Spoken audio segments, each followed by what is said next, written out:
Hello, I'm Trevor Cole for Across the Pond. Today I want to talk to you about ruby-throated hummingbirds. Those are those very small birds that come to your garden at the very earliest part of summer, and they stay all summer long, so it's great summer entertainment. And I want to tell you how to attract them. It's very easy to attract them. A lot of people just hang out a feeder and they get concerned that they only see one bird and there's not a profusion of them. And traditionally they come back to the garden every year if they're used to feeding there.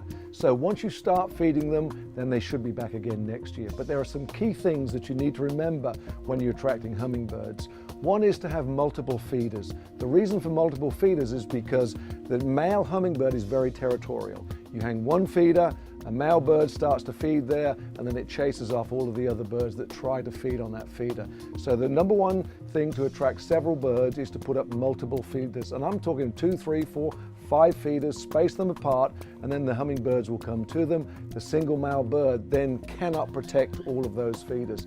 And with the profusion of birds, you're going to see so much activity, and it is so fun and so interesting because they're very sociable. You can be standing there watching, they can be within feet of you, and the whole family can enjoy that activity. And the key to that is keeping the food fresh. That sugary solution, the nectar that they love to feed on, will go rancid very quickly. So 4 to 5 days maximum. After that, if they haven't consumed all of the nectar, you need to change it out and clean the feeder.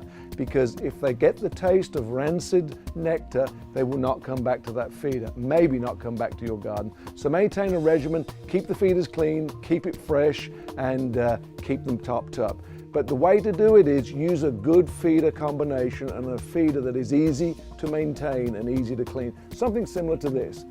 Here is a combination of a sunshade, an ant trap, and a feeder.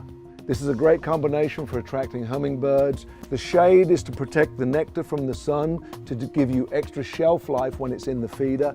The moat trap is to stop the ants from getting down to the feeder. Most of you that are probably feeding hummingbirds will note that the ants will find the sugar. And then a great feeder that's easy to clean and easy to remove and refill. For more information, come and see us at both our stores, across the pond in Huntsville and in Florence. I'm Trevor Cole. Cheerio.